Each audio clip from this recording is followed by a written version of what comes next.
Welcome to this Saturday travel and history tip. In the last 2 Saturdays, we have taken you along the central coast of California and the Big Sur, and we promise to take you tidepooling from Alaska to San Diego, and that's what we will be doing today. It's actually a mix of beach combing and tidepooling and looking on wharfs for these beautiful sea creatures. We were fortunate to go to the Inside Passage of Alaska and to Glacier Bay. Here at Bartlett Cove along the wharfs, we were able to see these amazing creatures attached to the metal platform of the wharf. Southeast Alaska and South Central Alaska are the best places to find intertidal invertebrates. Look for rocky beaches with cobbles, boulders, and perched pools, which provide the best protection for invertebrates. Tide pool residents. Your tide pool experience can be affected by many factors, including the salinity of the water, the amount of freshwater runoff, and glacial silt muddying the waters, and the height of the tides. You always want to find out when the tide is, the high tide and low tide, to know when to go tide pooling.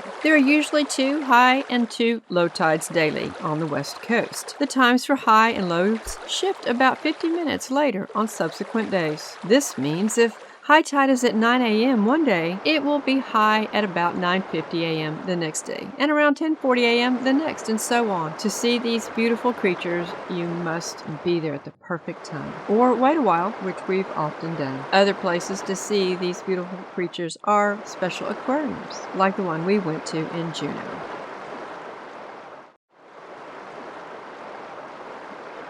We also drove out to the end of the road in Juneau and went along the beach and found a number of starfish. In northern Washington, we learned that Larrabee State Park is a great place to go tide pooling. When we were able to go there, the tide was not working with us. But we did get to go to this state park, which interestingly enough is Washington State's very first state park. We tried. We found a few snails.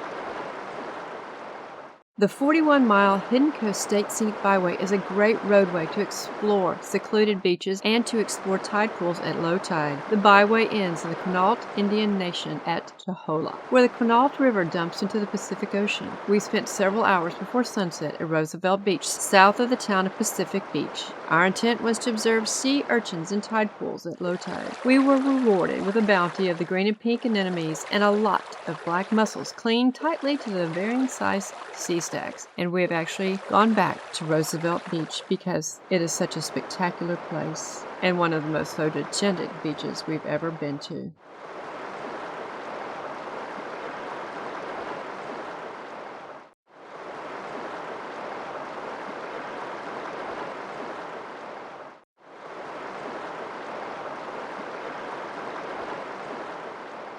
Dropping down into California, while walking along the stunning Pacific Ocean shore, see emerging waves riding atop the royal blue and deep green saltwater, then crashing across the dark sand, creating defined ripple marks. Look for whales in the surf, barking California sea lions on offshore rocks, and harbor seals playing in the frothy waves. Rugged grassy cliffs and black boulders typically bind the sandy beaches on the northern coastline. Several beach access points are available, but one of the easiest places to reach the water is from the rear exit of the Cucciol Visitor Center near Oric of Redwood National Park. Low tide reveals a myriad of marine life in the rocky coastal tide pools, including delicate sea anemones, starfish, chitons, sea cucumbers, limpets, barnacles, and tiny fish. Many fish such as gunnels and sculpins, designed with red or green blue hues, blend in with the brightly colored algae. As I just mentioned, ask a ranger for the best time of day and the most likely place to see these vibrant creatures. The best time of the year is late spring through early fall. Just south of Bodega Bay, we also found these big beauties.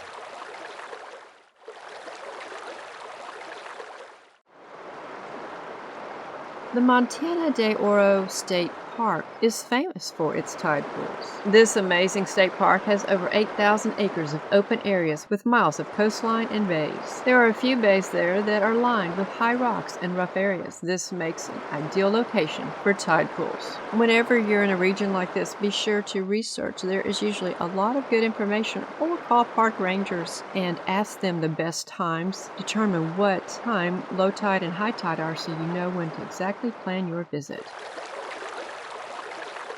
Down in San Diego's Point Lobo, which guards San Diego Bay, go to the 160-acre Cabrillo National Monument to experience where California started. We hiked portions of the Bayside Trail, which winds through the coastal shrubbery, offering incomparable coastal views and a place to see spectacular migrating birds. There is a parking area that gives you access to the tide pools. The plants and animals that live there in the tide pools at Cabrillo are too numerous to list, but a few species, which we know that isn't a correct term, you may encounter on the brief visit are illustrated here. During our visit, we were unable to tide pool, but that just means we have to go back at the right time. American history.